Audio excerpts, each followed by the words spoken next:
welcome to another episode here on Captain's Dry Dock. And in the dry dock today, I'm a middle-aged man in a shed. Well, when I say shed, I mean my temporary workshop until I get a proper one built this summer. Now, I'm bringing you here to the shed to show you this monstrosity of a great big lump of metal. And what is it? Most of you know because you read the title of the thumbnail. It's a laser cutter. To be precise, it's a 40-watt laser cutter all the way from China. Yes, granted, most things are made in China, but this is unbranded. And I want to take you for a walkthrough of what it's like for me for the first time to actually get myself one of these. Yeah, sorry about that. As I'm editing this after I've actually filmed it all, I realise there's a huge amount of background noise because as I was filming this, I was doing, well, laser cutting. Hence the fact there's a little bit of weird distortion, so I had to use some filters so you can hear my voice. And I couldn't be asked to refilm the whole thing. But hopefully you'll understand what's going on and you'll enjoy the content. I've learned something today. Now, many of you may think laser cutting is still really expensive. After all, if you go on Amazon, some laser cutters will set you back a couple of grand. Well, in fact, if you go on the second-hand market, like I did, big shout out to my friend Luke McMath.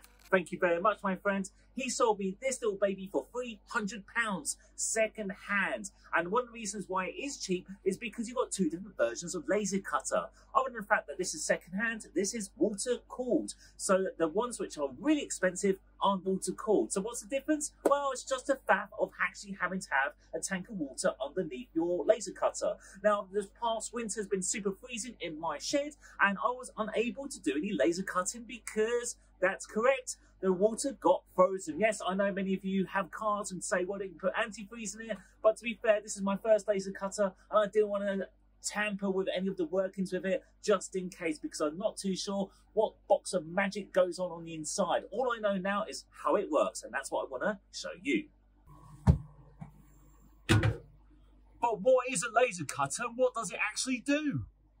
That's a very good question, version of me dressed up in a hoodie pretends to be someone else to ask that valid question. What is a laser cutter? A sophisticated heat beam which we called a laser. Well, it says in the title, it's a laser that cuts, but what is it good for? Essentially, it just takes all the heavy lifting of actually making something and does it all in that box. And the great thing is it cuts out from all different types of material, from Perspex, MDF, high impact polystyrene, plywood, and also metal. Now, you have to have a much more powerful laser cutter than the one I have. My one is 40 watts. What is 40 watts? It's not a light bulb. No, that's the power of the laser, and that can't cut through metal, but it can actually cut through the materials that I've shown. Now, if you do want to have a laser cutter to cut through metal, that's going to cost you a little bit more wonga. Now, I just want to emphasize the fact that this is not one of those anal detailed tutorials of how to operate this specific laser cutter. There's plenty of boring tutorials out there already. This video is more of the fact of trying to warm you up to the idea of getting a laser cutter yourself. Or if you can't afford it, actually employ the services of a company or a guy down the road who's got one themselves to actually work on one of your projects, because the output of what this can do just comes down to your imagination, such as this example. Now, I got to the point when I made this phaser that I wanted to have a really nice presentation box with it and also foam that's all cut out precisely to the outline to that phaser. I tried doing it with a scalpel, it's messy, we've all done that. And then I thought, why not use a laser cutter and look at the result? And it was after that that I decided I wanted a laser cutter. Although it's not a detailed tutorial, I just want to show you how straightforward and easy it is to operate a laser cutter and not be afraid of the size of the damn thing, like I was. Laser cutters come with their own drawing software for you to be able to draw out your design, then upload to the laser cutter, which will cut it out. However, I find that it's not that sophisticated. It's great for simple shapes, but if you want to do something as detailed as this, then I highly advise you to download something like Adobe Illustrator. And if you haven't got the money or the budget, then there's plenty of other specialist drawing software out there, which is free to download. And just so long you can draw as a vector graphic, all you need to do is just export it to a format that the laser cutter software can open, and then that will send it to the laser cutter. Now that's all drawn, I just want to show you the main components of a water-cooled laser cutter. Again, they're all slightly different, but generally they had the same bits and pieces. Now, this is a massive laser cutter. However, the majority of it is actually empty. If I just go underneath here, this is all empty right here because there's a bed, meaning that you put the material on there, and depends how big that material is, you can actually lower that bed and therefore cater for it. Let's just say I've got myself a small cabinet or small box. I can pop it in there, lower down the bed so it can fit. So this massive size is mainly empty space.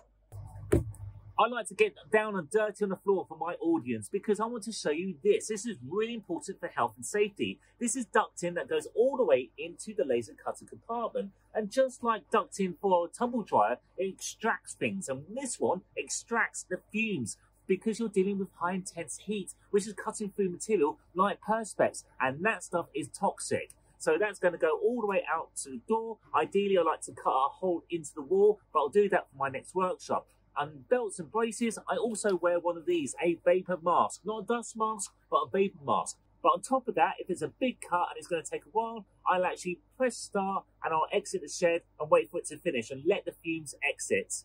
Another piece of important equipment to make the whole thing work is a laptop. So you can see my design there. I've imported it into the laser cutter program, and then, yep, there it goes. USB as a lead all the way down underneath the ducting, all the way over here and into the machine itself. Time to look under her blouse. Oh, a little bit scorched under there, but it's going to happen because the laser is cutting all the way through the material and it's going to hit something, which is the bed. But you have to protect that metal bed, and what Luke did when he sold this the laser cutter to me, he made sure he put some plywood down so it doesn't go all the way through. And he suggested to get some of this stuff. It's honeycomb aluminium. Now, I got this on Etsy. It's pretty cheap. If you get the laser cut specific one, it's super expensive, but this is done fine. Pop it in here, and there we go. Now, this is enough space. It's been in between A2, A3 size. Despite the size of the whole laser cutter, that's the size of the bed on what I can cut.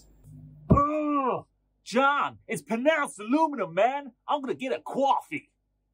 Okay, to my North American friends, I'm sorry, I meant aluminum. Now let's get cutting. Now this is 5mm black acrylic, and it's not the case of just throwing it in there and pressing start. Even though I could do that, but just like when you write a letter on the computer and you want to print that out, you need to tweak a few settings, such as the paper size, A4 or is it letter, the quality, do you want high quality or low quality, and it's very similar to a laser cutter. However, the two values you need to be aware of is the power of the laser, which goes all the way up to 100%, and also the speed, meaning how slowly or how fast it will go across the material to cut. So to give you an example of how those values will impact the material, that foam insert for the phaser, that had to be a really low power setting, because if it was like 100%, it would burn the crap out of that foam and most likely set fire to it. And I made sure that the setting was also fast. So it was like, I'd say 30% power, but really, really fast, which meant it cut all the way through the foam and didn't set fire to it. However, something like this, it may be up to 100%,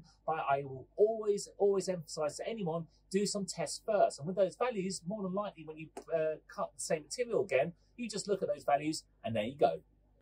The material is finally in the laser cutter. Because it's acrylic, it's got this protective cover, which you have to peel off. Well, you don't have to, but it's an absolute ball ache to actually pick this stuff off after you've actually cut the damn thing out. Now, you've got to have one of these with laser cutters. All it is just making sure the spacing between the laser and the material itself is exact, so you get a really good cut. Now, all I need to do is press start.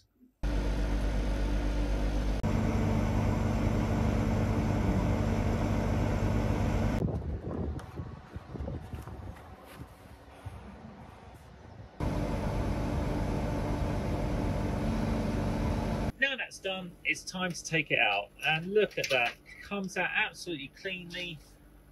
Doesn't stick to any other parts of the Perspex or acrylic. And there we go, look at that.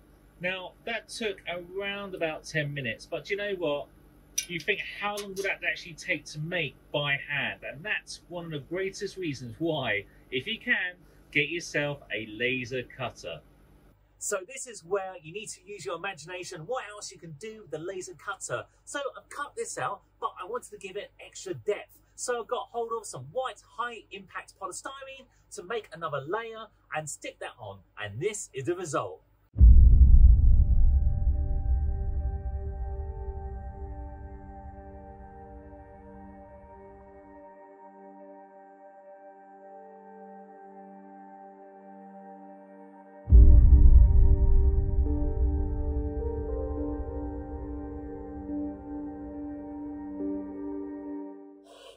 So have I warmed you up to the idea of owning your own laser cutter? Well, if you found this video informative, thank you very much. And if you've got any questions whatsoever, go to the comments down below and do the YouTube stuff of actually subscribing, liking and recommending. Now on my channel, I actually do mainly videos about making replica props and any cool stuff. But now and again, I'll do videos like this showing you the tools that I work with in a layman's terms that we can all understand. Anyway, my name's Don Child. I'm a middle-aged man in a shed.